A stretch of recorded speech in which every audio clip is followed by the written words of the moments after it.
자, 오늘은 지난번에 여기까지 했겠지. 여기 좀 봅시다. 여기 8페이지에 8페이지. 내용이 아주 어려운 건 아니고, 자, 아베는 하고 시작합니다. 이게 백석시예요. 백석이시니까 전에 얘기한 대로 백석시에는 뭐가 많이 나온다? 사투리. 아베라는 말은 평안도 사투리야. 평안도 사투리로 시를 쓰는 아주 유명한 시인이 백석이라는 사람이죠. 이해되죠? 보통 사투리는 토속적인 느낌을 주거나, 그지? 현장감을 좀 주거나 이런 거야. 아버지가 어디 갔어? 다른 동네 타관에 가서 오지 않는 밤이에요. 그리고 어디에 살아? 낸 것처럼 내가 항상 시에서 가장 중요한 게 뭐다? 공간이라고 했잖아. 공간, 그죠? 산비탈 외딴 집에 살아. 외딴 집에 살아. 엄마와 단둘이 살아. 그죠? 그리고 누가 죽이듯이 무서운 밤이야. 시간상으로도 그렇고 공간상으로도 그렇고. 긍정적인 부정적이니? 되게 부정적인 배경이에요. 그리고 산골짜기에 살다 보니까 뭐 남의 집 소를 막 훔쳐다가 먹는 도둑놈들이 막 뛰어다니는 그런 곳이에요. 이해되지? 여기다가 지금 무슨 시제를 써? 현재 시제를 쓰죠. 현재 시제는 또 무슨 기능이 있니? 요것도 현장감이라는 게 있어요. 현장감. 이해되지? 그럼 잘 봐. 이게 내용상으로 보면 사투리도가 아까 그랬죠. 사투리도 토속적인 느낌도 있지만 향토, 토속 향토 같은 느낌도 있어요. 정감이라든가 이런 것도 있지만 동시에 모두 준다? 아, 평안도 지역에 간 느낌을 준다는 거예요. 현장감이에요. 그럼 이게 사건이 언제냐면, 자, 날기멍석을 져간다는 닭보는 할미를 차 굴린다는 땅 아래 고래 같은 기와집에, 이건 그냥 옛날 이야기 같은 거예요. 그죠? 그럼 니차떡에 형님 금은보화가 그득하다는 외발 가진 조마고가 도깨비야, 도깨비. 그럼 이거는 그냥 옛날 이야기야, 옛날 이야기. 이거 다 몰라도 돼. 아, 그냥 옛날 이야기. 뒷산 어둠에 조마군의 나라가 있어서, 도깨비의 나라가 있어서 오줌 늘어 깨는 제밤, 밤에, 그지? 머리맡에 문살에 대인 유리창으로, 유리창 사이로 저 밤이 밖에 시꺼먼 게 보이는데 그게 마치 뭐처럼 보여? 조마구 군병, 즉 도깨비 군단이 있는 것처럼 보인다는 거야. 무서워 안 무서워? 무서워요. 이불 속에 짜그라들어 숨도 쉬지 못한다. 자, 요 내용을 보니까 나라는 사람이 언제적 얘기를 하는 것 같아? 그 어른 같아요? 애기 같아요? 애기 같죠? 그러니까 나의 언제적 얘기를 하는 거야? 어릴 적 이야기를 하는 거야. 이해돼? 근데 잘 봐. 그럼 어릴 적 얘기면 무슨 시제를 써야 정상이에요, 원래? 그지? 과거 시제를 써야 되는 게 정상이에요. 과거 사건이잖아. 그지? 근데 과거 사건을 일부러 무슨 형으로 쓰는 거야? 현재형으로 쓰는 거야. 그럼 회상한다는 느낌보다는 어떤 느낌이에요? 마치 그 어린 아이가 직접 뭐 해주는, 이야기해주는 느낌을 준다는 말이야. 이해돼? 그럼 생생하겠지. 이해돼? 그러니까 이 말은 자신의 어릴 적 추억이 어떻게 돼 있다? 굉장히 생생하게 남아있다. 약간 이런 느낌을 줘. 이해돼? 요걸 설명한 게 여기 뒤에 박스에 가시면 여기 보면 13번 문제 이렇게 되죠. 서정갈래의 현재 시제는 물리적 시간으로서의 현재가 아니라 가상적인 현재다. 그게 어떤 시적 효과를 발휘합니다. 특히 과거의 어떤 상황을 설명할 때 현재 시제로 표현하게 되면 어떻게 돼? 그때 느꼈던 거를 생생하게 전달할 수 있다. 뭐 이런 얘기야, 보기 박스가. 이해되지? 자, 이 얘기를 좀 들어보고 내용 보니까 별 얘기는 없습니다. 자, 그 다음 보세요. 그럼 계속 마이너스일까? 또 이러한 밤, 되게 무서운 밤이야. 그지? 근데 시집갈 처녀 막내 고모가, 고모는 아빠의 뭐야? 여동생이죠. 그럼 시집갈 때가 된 고모가 누구 집에 온 거야? 이제 자기 시집 가기 전에 우리 집에 온 거예요. 그럼 오면 엄마는 시누이잖아, 시누이. 뭔지 알아? 무슨 관계? 시월드? 좋은 관계 별로 좋지 않은 관계 대부분은. 아니요. 그치? 며느리와 시댁의 관계는 별로 좋지는 않은데 여기도 되게 좋은 관계예요. 그죠? 그러니까 오빠가 해외에 나가 있어가지고 집에 이제 자기 조카랑 저기만 있으니까 언니만 있으니까 와가지고 같이 뭐 하는 거야? 시간을 보내주는 거예요. 자기 시집 가기 전에. 그 여기에는 뭐가 있니? 가족애라는 게 가족애. 얘네. 이 빨간색 꼽는다 가족애가 들어. 그리고 백석시에서 가장 중요한 게 이제 가족애를 다루는 것들이 있고, 그리고 이 가족들과 보내는 시간에서 꼭 등장하는 게 뭐냐면 음식이 등장해요. 음식. 그죠? 가족 간의 음식 같은 건 가장 뭐 하는 거야? 한국적인 정서를 갖고 있어요. 가장 한국스러운 거지. 그지? 그래서 시집 가기 전에 이제 뭐 옛날에는 다 자기 손으로 이렇게 옷을 하니까 갖고 와서 언니랑, 그죠? 자기 오빠의 부인인 이제 언니라고 부르죠 보통. 언니랑 시간을 보내면서 밤도 먹고, 동그라미 친 애들이 그런 애들이야. 밤도 먹고 은행도 구워 먹고 이야기도 해주고, 그지? 그리고 나는 이제 이 고모한테 메추라기 좀 잡아달라고. 옛날 메추라기를 많이 잡아먹습니다. 맛있대요 메추라기가. 이런 얘기들을 합니다. 굉장히 따뜻하지 우리는. 그래서 상황은 별로 좋지 않은데 가족 간의 정을 느끼고. 그리고 내일이 무슨 날이야 이제? 명절이야. 지금 요즘 같은 때죠. 우리 내일이 1월 1일입니다. 이런 날은 뭔가 기분이 좀, 그지? 뭔가 해가 바뀌는 기분이 좀 있어요. 그래서 명절날인 밤은 이제 내일 명절이니까 뭐해? 음식을 자주 준비합니다. 이때 명절은 아마 음력설을 말하는 거예요. 그러면 곰국이니 뭐 송편이니 막 이런 음식들 냄새가 자기 어릴 때 기억에 음식이 기억에 남아 있는 거죠. 애니까 이제 먹었던 기억이 남아 있다. 그리고 내가 제일 원하는 건 뭐야? 반죽을 주무르며 떡을 빚고 싶은 거죠. 어릴 때는 먹는 게 최고니까. 됐지? 그리고 또 기억에 남는 게 뭐야? 섣달이야. 섣달은 설이 있는 달을 섣달이라고 하죠. 동지라고 부르기도 합니다. 그때는 동지섣달이라고 부르는데, 그때 밤에 나가서 뭐 하냐면 동지에 눈이 내려요. 이제 눈이 내리잖아. 그럼 새해가 돼서 이제 눈이 처음 내리는 거야. 새해가 돼서 내리는 눈을 받아서 그걸 내빌눈이라고 하는데, 내빌눈. 그걸 받아서 그걸 이렇게 단지 같은 데다가 모아놓고 그 아플 때 먹으면 약이 된다고 하는, 그렇게 믿는 약이에요. 그래서 반노라 하면 이게 이제 정화수 같은 거죠. 정화수 같은 게 돼서 아픔이 없다 뭐 이런 식으로 나오는 내용 이렇게 되어 있습니다. 보시면 될 것 같아요. 그렇죠? 그럼 이 시는 전체 내용을 보시면 별 내용이 없어요. 그냥 명절날인데 우리 아빠가 없어도 되게 무서운 곳에 사는데 고모도 오고 뭐 명절에 맛있는 음식도 해먹고 하면서 잘 살아가고 있다 뭐 이런 정도의 내용이야. 그래서 1번에 보면 굉장히 긍정적인 것으로 그려져 있다. 이해되죠? 그래서 어릴 때 추억을 얘기하는 시다.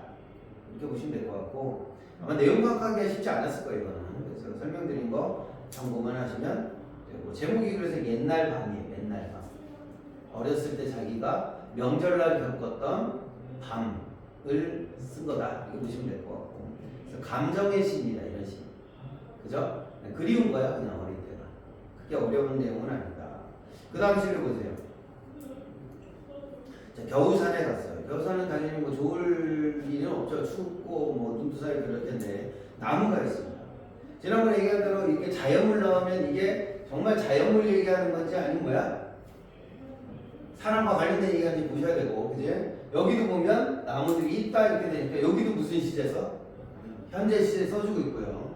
그래서 아까 얘기한 대로 이게 객관적인 걸 얘기하는 게 아니고 주관적인 느낌을 얘기하는 시다라고 볼 수 있어요. 저는 설명이 나왔습니다. 드러난다. 그래서 이렇게 가서 눈을 헤치고 봤더니 나이테가 있는데, 그죠? 나이테가 나를 뭐예요? 보고 있어요. 나이테가 날 째려봐. 그래서 나도 얘를 째려봐. 그랬더니 뭐가 보여? 나무에서 비범하게 생긴 넓은 임묘와 도타운기와 그 위로 오르는 외길이 보인다. 이렇게 됐으니까 이 나무가 어떻게 살아왔는지를 보고 있다. 그럼 정말 자연을 얘기하는 거야? 나이테가 아름답다 이런 시인가? 그런 게 아닌 거죠. 이 시는 사람 얘기하는 거다 이거. 이제 그래서 여기 뒤에 가면 그 나이테가 있는 나무 옆에 나무가 이렇게 있으면 여기가 밑둥이 잘렸으니까 나이테가 이렇게 있는 나무니까 이 나무 옆에 가지들이 이렇게 자라서 여기 뭐야? 잎들이 이렇게 달려 있는 걸 보면서 이게 누구인 거야? 이 어머니인 거야. 나이 많은 어머니. 그죠?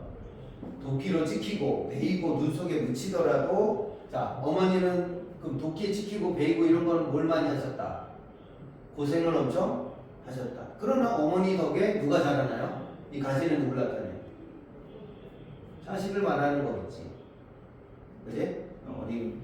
어머니 희생 덕에 뭐야? 아이들이 잘 자랄 수 있다. 이거 지난번에 비슷한 시 봤죠? 지난 수업 때. 뭐지?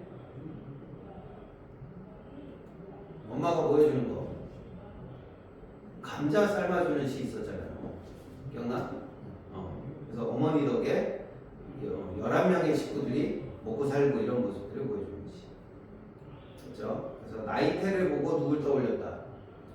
어머니를 떠올렸다. 뭐 이렇게 보시면 돼요. 어려운 시 아니지? 이 시도 긍정적인 시라고 보시면 돼요. 되게 긍정적인 시. 그리고 두 시는 다 자기 어릴 때 추억이나 그죠? 그런 걸 통해서 얘기하는 시다 이런 걸 보시면 될 것 같은데 뭐 내용 자체는 별게 없어서 몇 번 틀렸다고? 12번. 12번이야? 여기 보면 자 1년의 밤은 어떻게 돼 있어요? 외다른 집에서 엄마와 단둘이서 지내는 거니까 무서운 기억이 남아있죠. 그리고 도적놈들이 쿵쿵쿵쿵 거리면서 뛰어다니는 밤이야. 청각적 신상 있어요? 없어요? 있죠? 2년의 밤은 오줌 누러 깼는데 저기 밖에 있는데 누가 있다고 느껴지는 밤이야? 조마구. 조마구가 누구라고 했지 아까? 도깨비. 그죠? 도깨비의 새까만 눈깔이 나를 뭐하고 있는 것 같은 쳐다보고 있을 것 같아. 아직도 두려움이 가득 찬 밤으로 볼 수가 있겠다. 그죠? 그럼 시각 이미지를 형상화되니까 이거 맞죠? 그 다음 3번 밤은 3년의 밤은 엄마와 시집갈 막내 부모가 뭐하는 밤이야? 바느질하고 있을 때 그지? 밤도 구워 먹고 은행도 구워 먹고 하던 밤이죠. 그럼 정겨움이 나타나 있다. 돼야 안 돼요? 구체적 행위 있죠? 구워 먹는 행위, 바느질하는 행위가 있으니까 구체적이다. 이렇게 볼 수가 있고 4년의 밤은 명절날 공국과 같은 냄새가 나는 거예요. 그럼 음식을 통해서 미각이나 뭐야? 후각적 이미지를 통해서 그 명절의 느낌이 구체적으로 드러나 있다. 이렇게 볼 수가 있는 거예요. 내 말이 되니? 그래서 이런 거 볼 때 봐봐. 이게 왜 봐봐. 이게 내용이 어려워서 틀리는 게 아니에요. 내용이 어려워. 무슨 말이야? 이 표현법이 어려운 거야? 시각을 몰라? 청각을 몰라? 그런 게 아니죠. 그게 아니고 뭐가 안 되는 거야? 내용 파악이 잘 안 돼서 정도라고 보시면 됩니다. 그래서 우연의 밤은 할미 귀신이 든든히 여기고 눈을 받아 진상 항아리에 채워둬요. 그게 뭐라고? 내비눈을 받아서. 그지? 그죠? 내비눈을 받아놓는 시간이고 그게 전통적 풍속인데 이 기억은 행위의 나이를 통해서 구체적으로 형성된다. 자, 여기 내용을 다시 보시면 이런 내용이에요. 자, 밤이 눈이 오면 새하얀 할미 귀신의 눈 귀신도 내비눈을 받노라 못난다는 말을 든든히 여기며라고 되어 있어요. 이 문장 잘 봐봐. 할미 귀신의 말을 든든히 여기는 거야? 아니면 이 내빌눈이 오는 날에는 할미 귀신이나 눈 귀신 얘네는 무서운 존재예요. 근데 걔네들조차도 뭐하러 오지 않아? 동네를 안 돌아다녀. 왜? 얘네도 뭘 받아야 돼? 그치, 내빌눈을 받아야 되는 거니까. 그럼 할미 귀신을 믿는 게 아니지. 할미 귀신이나 눈 귀신이 뭐하지 않아? 이날은 돌아다니지 않는다는 말을 믿는 거죠. 내 말이 되니? 그런 뜻이야. 이거 문장 내용이 안 돼서 틀렸을 거다. 내용 됐습니다. 넘어가시죠. 지난번에 여기까지 다 끝냈죠? 수의 비밀까지? 다시 여기. 자, 그 다음에 여기는 아까 음식 얘기가 나왔으니까 음식 얘기를 좀 이어서 가봅시다. 여기. 내용은 별로 어렵지 않은 것 같아요. 모밀무기 먹고 싶다. 그래서 제목이 모밀무기예요. 제목이 적막한 시국이야. 그러니까 먹는 것과 관련된 시입니다. 모밀무기 먹고 싶다. 뭐 중심 소재가 모밀무, 싱겁고 수수하고 못나고도 소박하고 점잖은 팔매송을 새 사돈을 던져 파는 것. 그 다음에 봄날 해질 무렵에 허전한 마음을 달래주는 쓸쓸한 식욕이 꿈꾸는 음식이 되겠습니다. 자, 음식은 무슨 기능이 있는 거야? 예전에 고향집을 멀리 떠나 있거나 타지 생활을 오래 하면 어디 음식이 땡겨? 뭐야? 네. 엄마 밥이 그립다라는 말을 많이 하는 사람들. 자, 그 음식은 뭘 주는 거니? 쓸쓸한 사람들에게 뭘 주는 거야? 위로를 주는 거야. 그래서 고향의 음식을 먹으면 힘이 나는 거야. 예를 들어서 그러면 이 사람의 상황은 뭐라고 봐야 돼? 쓸쓸한 식욕이라고 그랬잖아. 그치? 그럼 상황이 좋아 보이니 안 좋아 보이니? 안 좋아 보이죠. 여기 패턴이 이거예요. 뭐. 자, 이 사람이 약간 쓸쓸한 상황이야. 그러면 별로 좋지 않은 상황인데 뭐 먹으면서 위로가 되는 거야? 네, 고향 음식을 먹고 뭘 느끼는 거야? 위로를 느꼈다. 이런 식이에요.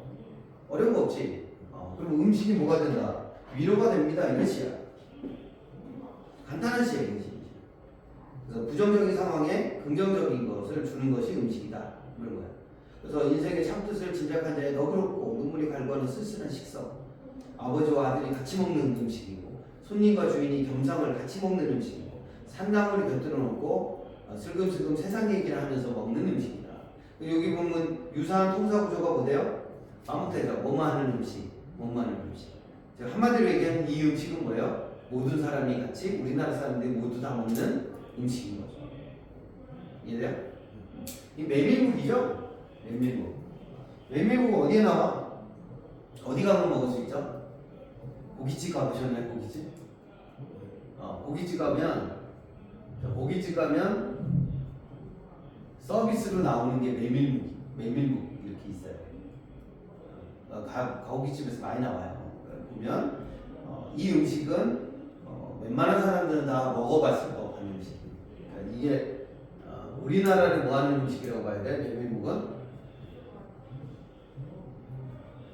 이게 가장 한국적인 음식이다 이렇게 볼 수 있어요. 외국에서는 사실 보기 힘든 음식이에요. 이제 메밀묵을 이제 야채와 같이 버무려서 국물이 좀 있게 해서 만든 음식인데 이게 가볍게 밥 먹기 전에 이렇게 간식처럼 먹을 수 있는 음식인데 얘네 도움이 된다 이렇게 보시면 돼요. 그래서 여기 보면 그리고 마디가 굵은 사투리를 은은하게 서로 사랑하며 여기며 이웃끼리 그죠? 같이 먹는 음식이니까 저승 갈 때 양반 아닌겨 생활 아닌겨 마지막에 주막에서 막걸리 난등 먹는 음식이다 이렇게. 근데 쉽게 말하면 우리나라 전통 음식이다 이런 뜻이에요. 어렵네요 없지 이거는. 그래서 이건 1번 음식은 되게 예찬하는 모든 국민이 다 먹는 음식 그죠? 그리고 이런 경우는 이제 제가 보기엔 지향보다는 이런 시는 그냥 느낌의 시에 더 가깝다고 보셔야 돼요. 이런 걸 지향한다기보다는 제가 잘못 칠 겁니다. 이거는 그냥 우리에게 뭘 주는 음식이 있다? 위로를 주는 음식이 있다. 우리가 모두 다 같이 공감할 수 있는 음식이 있다. 뭐 이런 것 같아요. 이해됐지? 자, 그 다음에 이런 식으로 돼요. 아픈 몸을 이렇게 혼자 받고 이거 상황이 별로 안 좋죠. 그죠? 그래서 이 사람이 혼자 일어나서 밥 먹으니까 이 밥이 잘 안 넘어가니까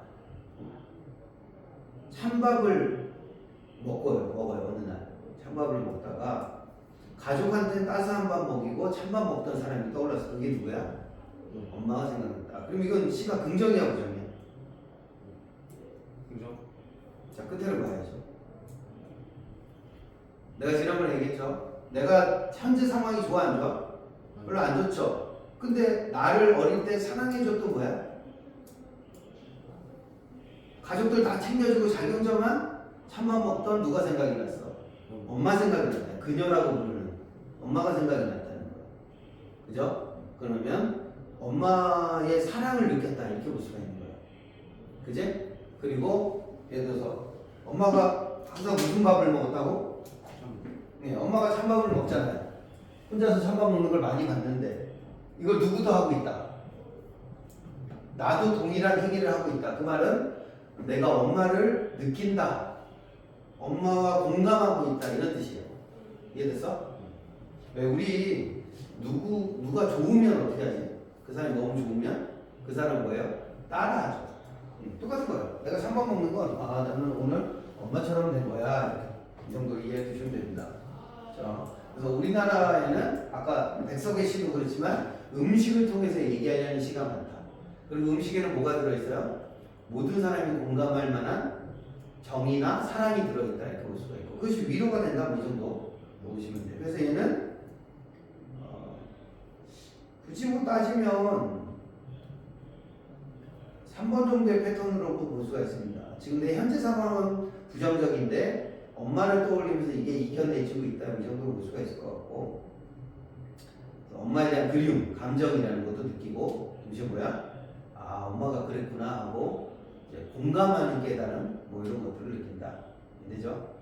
왜 그런 거 있잖아요. 내가 오늘 막 시험 공부를 했는데 너무 안 돼. 이게 너무 어려워. 내가 좋아하는 수학 과목인데 수학이 너무 어려운데 옆에 보니까 내가 제일 친한 친구도 어렵대. 그럼 위로가 돼야 안 돼요? 되죠. 약간 그런 시야, 그런 시. 그런 시라고 보시면 될 것 같아요. 되셨나요? 오늘 다 됐고 이거는 우리가 지난번에 꽤 많이 봤던 시들이 다 섞여 있어요. 금방 끝날 것 같은데. 여기 봅시다.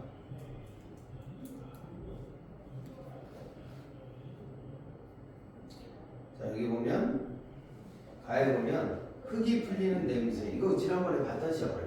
근데 지난번에 전체를 다 안 보고 일부만 봤어요. 근데 맨 앞에 보면 흙이 풀리는 냄새가 납니다. 흙이 풀리는 냄새란 말은 봄이란 뜻이야. 산짐승이 우는 소리를 불러. 근데 이건 좀 쓸쓸하다 그랬지. 기억나? 지난번에 했잖아요. 잔나비 우는 소리. 기억나? 원숭이 우는 소리. 이게 쓸쓸한 거야. 그러면 얼음이 이렇게 지나가. 봄이 되니까 얼음이 어떻게 지나가? 물이 이렇게 있고 얼음이 이 위에서 떠가지고 이렇게 지나가죠. 이걸 뭐라 그래? 울멍? 울멍이라고 합니다. 울멍. 자, 리을하고 이응이 받침했으니까 뭐가 좋니? 음률성이 굉장히 좋은 단어. 예. 이걸 뭐라 그래? 음성? 상징어죠. 모양이야, 소리야? 소리. 자, 울렁울렁거린다. 뭐야? 모양이죠, 모양. 의태어예요, 의태어. 의태어는 무슨 감각? 시각을 만들죠? 여기까지? 근데 요거랑 비슷한 말이 있어. 뭐 있을 것 같아? 울먹? 울먹이라는 말이 있어. 울먹. 발음이 비슷한 거죠? 울먹 이런 뜻이거든. 이래? 그럼 이 사람이 지금 기분이 좋은 것 같아, 안 좋은 것 같아요? 안 좋아하죠? 이거 내용 기억나? 고향 앞에서. 지난번에 얘기했잖아요. 어디까지 가가지고. 고향 바로 앞까지 가서 건너가 못 건너가? 못 건너가죠? 그 상황 때문에 울먹울먹하고 있다 이렇게 볼 수도 있어요. 그렇죠? 그러면 이 얼음은 뭐가 될 수 있어? 만약에 이 사람이 울먹울먹거려요. 고향 앞에까지 가서 못 들어가니까 울고 있어. 그럼 뭐가 되지? 감정 이입법이야. 화자에 무엇을 집어넣어요? 고향에 가지 못하는 슬픔을 집어넣으니까 울먹울먹 하는 거야. 그걸 일부러 뭘로 바꿔서? 울먹으로 바꿔서 약간 바꿔치기 한 내용이 있다 이렇게 볼 수도 있어. 그러면 이 얼음이 뭐가 되겠어요? 얼음장이 뭐라고 그러지? 객관적? 상관물. 방법은 뭐다? 감정? 이입법이라고 볼 수가 있겠다. 이렇게 볼 수 있습니다. 됐니? 요 가운데 내용은 우리가 지난번에 수업했어요. 가가지고 건너편에서 오는 누굴 기다렸지? 행인을 기다리죠. 고향에서 오는 사람 손 붙잡고 뭐 할 거야? 고향에게 물어볼 거야. 기억나지? 그리고 이 할아버지 왜 운다 그랬지? 내 이야기에 뭐 해줘요? 공감해주면서 운다. 기억나죠? 간간히 우는 잔나비도 기억나죠? 약간 어떤 분위기를 만들어준다? 쓸쓸한. 그제?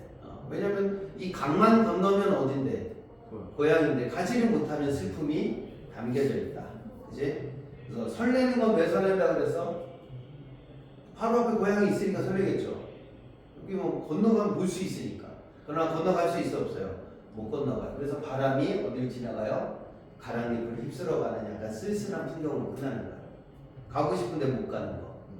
이제 그래서 여기저기서 오는 그 길 건너에서 오는 사람들, 그 장군들에게 물어봐요. 혹시 상고 물건 팔러 다니다가 보셨습니까? 우리 마을은 어떻게 생겼어? 전나무가 우거진 마을이고 집집마다 뭘 디뎌요? 누룩을 먹을 게 풍족하다는 뜻이야. 누룩은 술을 만든다는 뜻이거든요. 그럼 먹고 봐봐 먹을 쌀이 충분하니까 남는 쌀로 뭐도 만들어? 술도 만드는 거죠. 그럼 어떤 마을이야? 누룩을 디디는 소리가 들리는 마을은 어떤 마을? 풍요로운 마을. 얘네? 그 풍요를 자 내음새라고 했으니까 무슨 감각으로 끝내? 후각으로 끝내죠. 그럼 뭐가 남는다고 그랬지 지난번에? 감각으로 끝내면 뭐가 남아? 예, 여운이 남는다고 말씀드렸지. 그래서 여기 보면 여기도 냄새인데 처음 시작도 뭘로 시작해? 냄새로 시작하죠. 그래서 이 작품은 이 냄새를 통해서 고향에 대한 느낌을 좀 살려있다. 그럼 여기 좋아하는 마을은? 좋죠. 자, 근데 잘 생각해야 돼. 잘 봐. 여기는 고향인데 고향은 너무나 좋아요. 근데 문제는 뭐야? 왜 내가 저거 2번에다 잡았을까? 왜 이 시는 전체적으로 마이너스지? 못 갔어요. 그치, 못 가서야. 고향이 너무 좋은데 나는 못 가요. 그럼 마이너스로 보는 게 맞죠? 그제?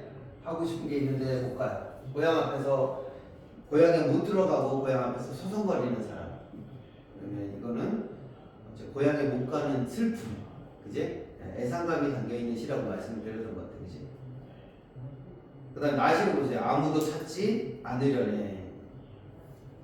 내 살던 툇마루 위에 앉으면 벽에는 아직도 쥐 오줌이 묻어져 있으니 담 너머로 늙은 수유나무니 날릴 때 나는 두레박으로 물물 한 모금 떠 마실 거야. 이렇게 되어 있습니다. 자, 고향은 긍정이에요, 부정이에요? 자, 이게 잘 봐야 돼. 내가 옛날 살던 집에 갔는데 거기에 뭐 돼 있어? 옛날 살 때 그 얼룩이 그대로 남아 있어요. 이해돼? 그럼 내가 기억하고 있는 옛 모습이 그대로 남아 있으면 좋은 거야, 안 좋은 거야? 좋은 거죠, 사실. 근데 이 사람 얼룩져 있으리만은 상상하고 있어요. 그럼 고향에 가서 고향집에 간 거야, 안 간 거야?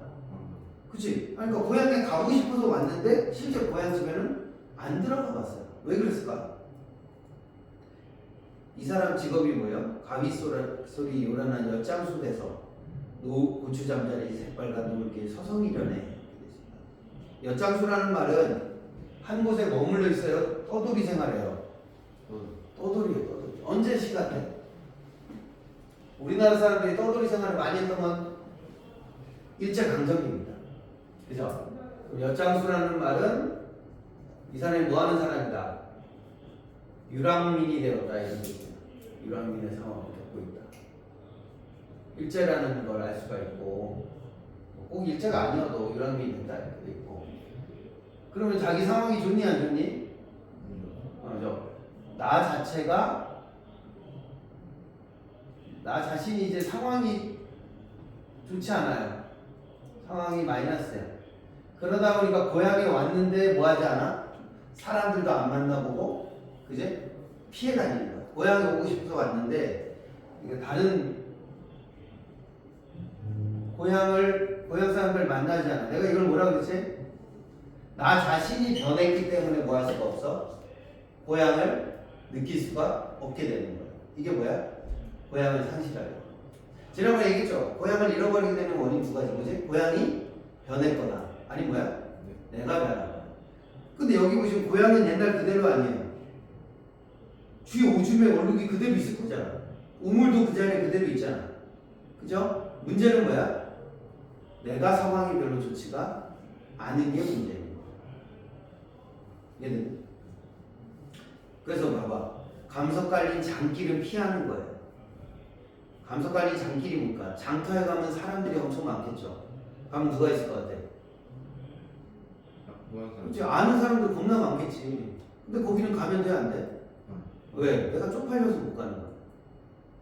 옛날에 그 고무신집 내가 좋아하던 여자애가 앉아있던 가게집도 피할 거야. 나는 뭐가 될 거예요? 허망한 금전꾼 되어라고 되어 있습니다. 이 금전꾼이 뭐냐면 이것도 좀 아시면 좋아. 엿장수나 금전꾼은 일제강점기를 나타내줍니다. 금전꾼이 뭐 하는 사람이?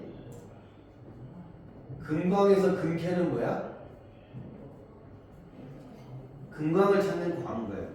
일제 때 전쟁이 났잖아, 그죠? 전쟁 나면 제일 쓸데없는 게 뭘까? 돈이에요. 돈은 가치가 아예 없습니다. 그럼 뭐가 제일 가치 있어? 금이에요.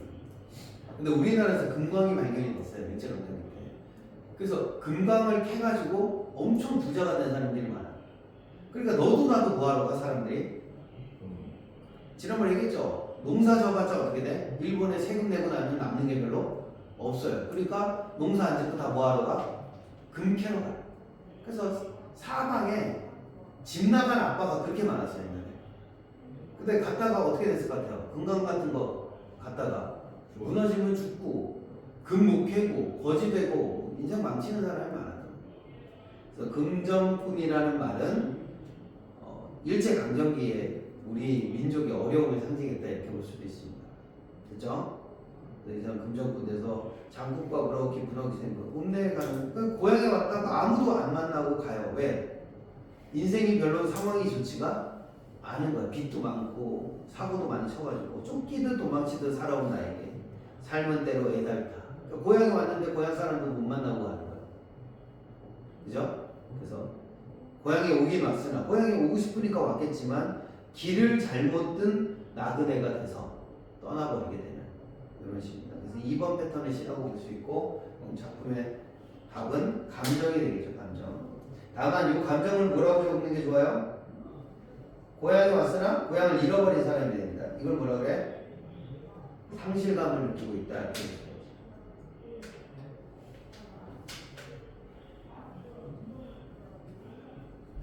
이제는 고향에 있을 수가 없는 존재고. 자, 이렇게 보시면 될 것 같고.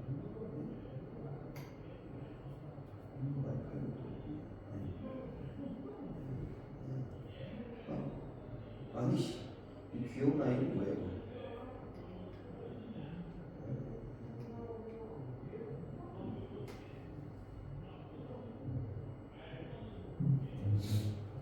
통신장애 갔네요. 자, 요거 다음씩 봅시다. 요건 지난번 했죠? 고향에 돌아와도 그리워하던 고향이 아니다. 기억나시나? 이제 산공이 알을 품고 뻐꾸기 제철에 오는 건 자연은 변하지 안 변해요. 고향의 자연은 변하지 않는데 누가 변하는 거야? 마음이 제 고향 지니지 않고 먼 항구로 떠도는 거 보니까 누가 변했습니까? 내가 변했죠. 그죠? 또 여기도 밑에 오니까 오늘 산에 올라가니까 누가 다정하게 웃어줘? 흰 꽃이 다정하게 웃어줘요. 여기도 자연은 변했어요, 안 변했어요? 자연은 불변합니다. 예전 모습 그대로 있어주는데 누가 변하는 거야? 어린 시절에 불던 풀피리가 소리가 안 나. 옛날에 잘 불었는데 지금 불어 못 불어? 못 불어요. 메마른 입술에 뭐야? 쓰기만 해. 이게 무슨 심상이지? 쓰다. 미각입니다. 미각. 그죠? 그럼 미각을 통해서 화자가 뭐 했다는 걸 보여주는 거야. 예전 같지 않은 거죠? 변했다 이런 뜻이고. 고향에 돌아와도. 자, 여기 맨 위랑 맨 아래랑 비슷하죠? 고향에 돌아와도 이렇게 돼 있고, 여기도 고향에 돌아와도 이렇게 되시면 이걸 뭐라 그래? 처음과 끝이 같은 뭐라 그래? 수미상관. 네, 수미상관이 되겠다. 수미상관이 거 뭐지? 반복하니까 뭐가 생겨? 운율. 또 강조. 또 하나는 뭐예요? 이게 저거랑 비슷해요. 그 뭐야? 핫도그는 시작할 때 뭘로 시작하지? 처음 한 입에 소세지로 시작합니다. 근데 끝날 때도 뭘로 끝나지? 소세지로 끝나죠. 그러면 맛에 안정감이 있잖아. 너 그거 알아? 막 소세지, 그러니까 핫도그 다 먹었는데 끝에 가서 소세지 없으면 어때요? 빵과 야채만 남아요. 뭔가 허전함을 느끼죠. 그죠? 수미상관은 그런 효과가 있는 거예요. 처음과 끝이 어떻기 때문에 같기 때문에 맛의 안정감이 있습니다. 이거를 구조적 뭐라 그래? 안정감이라고 불러요. 이해되지? 이 정도 알고 계시면 됩니다. 자, 근데 끝에 봐봐. 이 C는 처음에도 마이너스인데 끝날 때도 어때요? 마이너스 끝납니다. 그리던 하늘만이 높다는 건 무슨 말이야? 나와 가까워요, 멀어요? 뭐라? 그치야? 그리워하던 하늘은 고향의 하늘을 말하는 거야. 근데 나와 거리가 너무 멀어졌어. 거리감을 느낀다 이런 뜻이야. 그래서 고향이 이제 뭐하다? 낯설다 이런 뜻이죠. 이것도 패턴은 2번 패턴에 감정이라고 말씀드렸죠. 감정인데 무슨 감정? 내가 생각하던 게 아니야. 그럼 뭐야? 잃어버린 거지. 고향을 상실했으니까 무슨 감정을 느낀다? 고향을 상실한 감정, 고향에 대한 상실감을 느꼈다 이렇게 보시면 돼요. 어렵지 않지? 그렇죠? 이 정도 챙겨놓으시면 되고. 자, 요 밑에 시를 보면 요 시 아나? 중학교 때 나오는 시인데 이거는. 엄마가 어디 가셨어요? 시장에 가셨어요. 근데 와 안 와? 안 와요. 퇴근이 늦어지시는 거예요 항상. 근데 해는 시든지 오래. 이미 해가 졌는데 나는 찬밥처럼 방에 담겨 있어요. 자기를 뭐에다 비유했니? 찬밥 신세에다 비유한 거예요. 찬밥에다. 이게 비유법이죠. 그지? 그럼 어떻게 됐다는 뜻이야? 엄마 일 나가서 자기는 집에 혼자 있다 이런 뜻이에요. 이해됐죠? 그럼 얘가 왜 천천히 숙제를 할까? 뭐하러? 네. 그치? 엄마 기다리면 시간을 때워야 되는데 할 일이 없으니까 뭘로 하는 거야? 숙제로 시간을 때우는 거야. 너무 외로워서. 이 말은 천천히 숙제를 한다는 말은 하자가 뭐 하다는 뜻입니까? 외롭다는 뜻이죠. 그죠?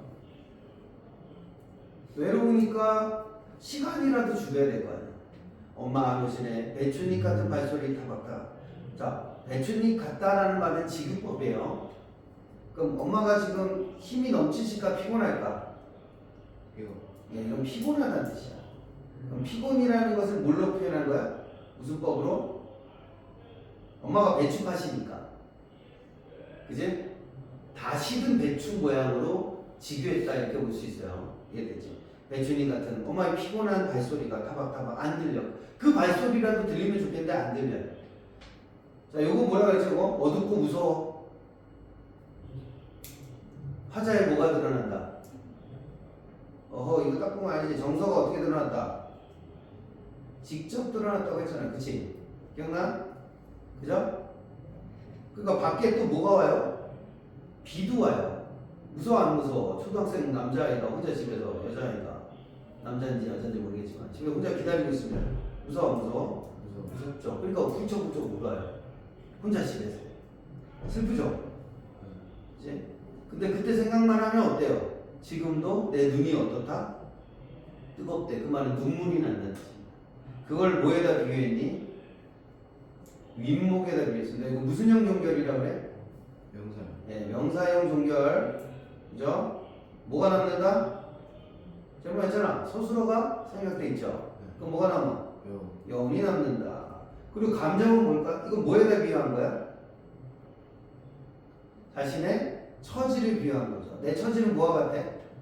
윗목이 뭔지 알아? 아랫목, 윗목 알아요? 아랫목은 불 때는 쪽에 가까워서 따뜻하고 윗목은 어때? 차가운 것을 말해요. 아까 찬밥과 똑같은 거야, 그지? 아, 내가 엄마가 집에 오지 않아서 혼자 버려진 채 있는데 상황이 찬밥 신세 혹은 윗목 신세 같다 이런 뜻입니다.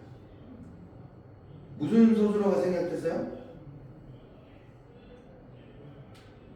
뭐가 생략된 거니? 아주 먼 옛날 지금도 내 눈을 눈물 나게 하는 그 시절 내 유년의 윗목.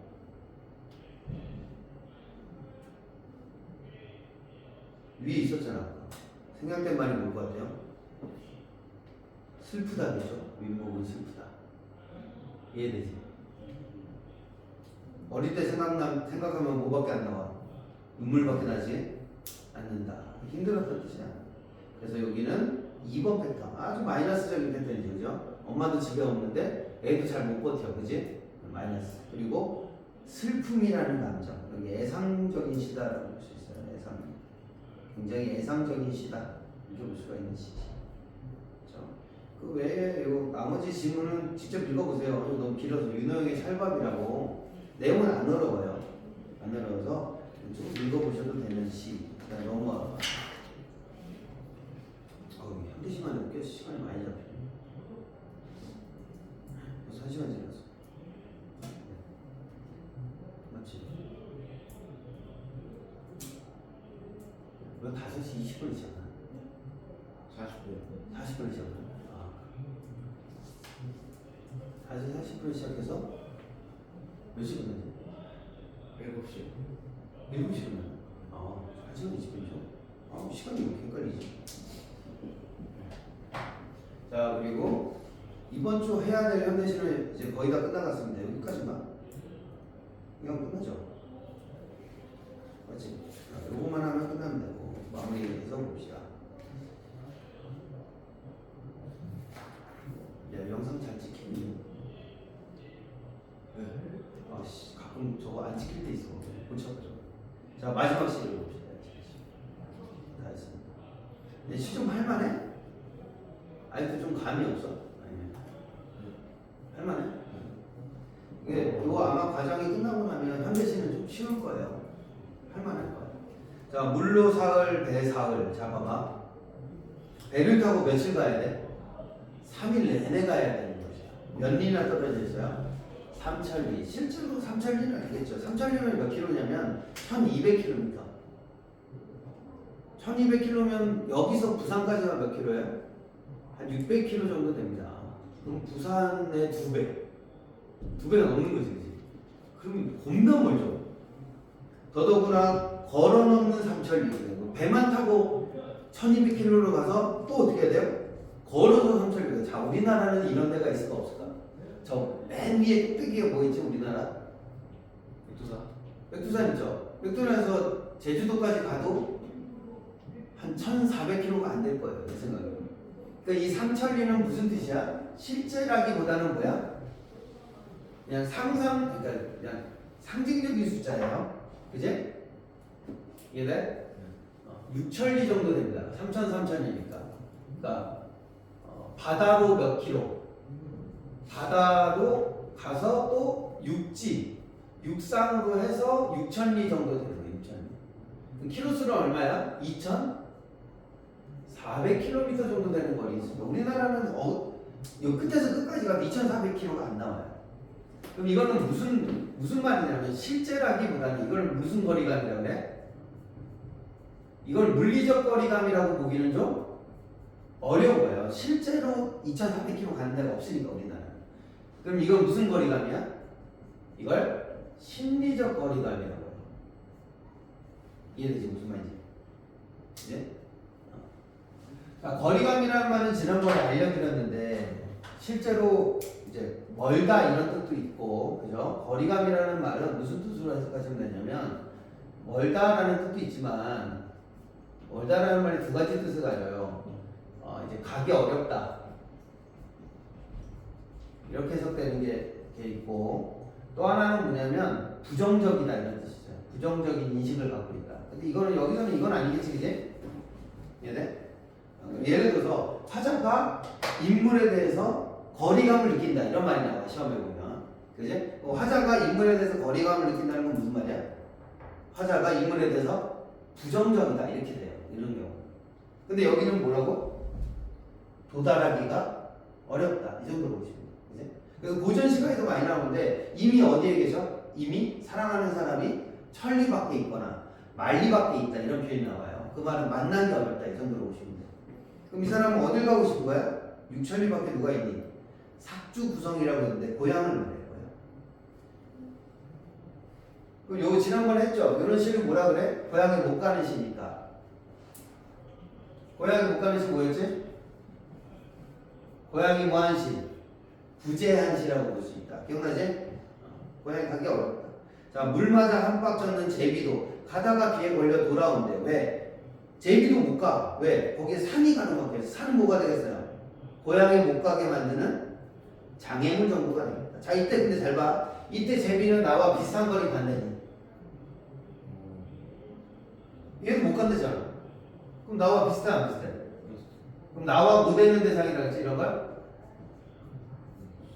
동일시된다. 기억나? 이거 뭐라고 그랬지? 객관적 상관물 중에 나의 상황을 뭐하게 만드는, 떠올리게 만든다 그랬던 거 기억나니?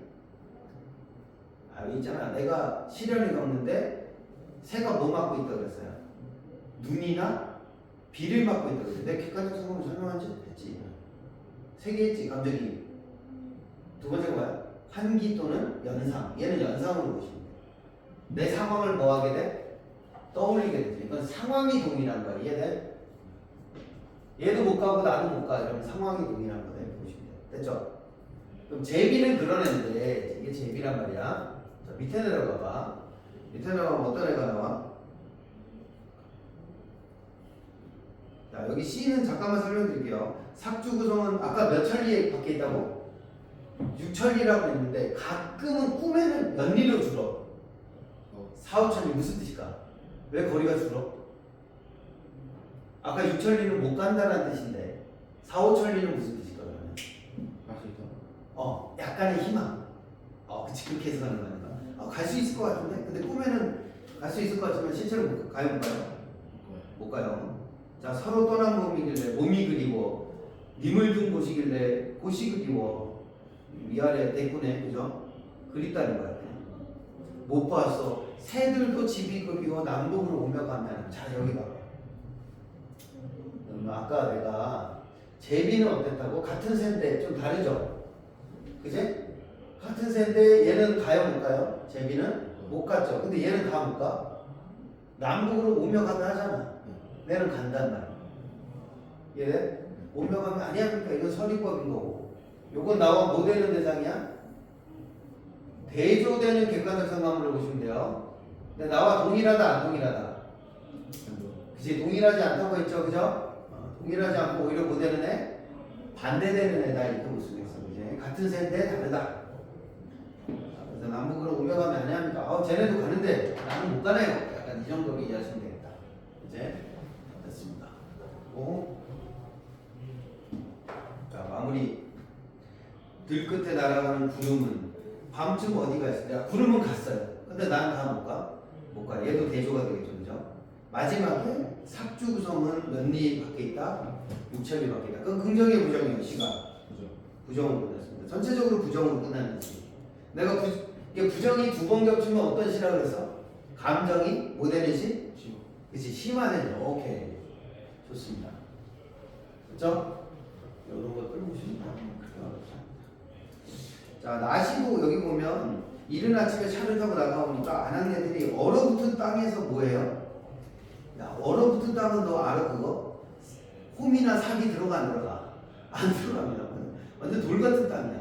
이 사람들 상황이 좋아요 안 좋아요? 안 좋아요. 그래서 진흙길을 가다가 당신을 봤는데 당신은 뭐하고 있어? 진흙밭에서 뭘 캐고 있어요? 연뿌리를 캐고 있어요. 연뿌리 뭔지 알지? 연근 알아? 알아 몰라. 우리 반찬 중에 이렇게 생긴 애 본 적 있죠? 요거 먹는 거야. 먹을 수 있는 거야. 반찬은 많이 나와. 이 사람은 그러면 연뿌리 왜 캐고 있을까?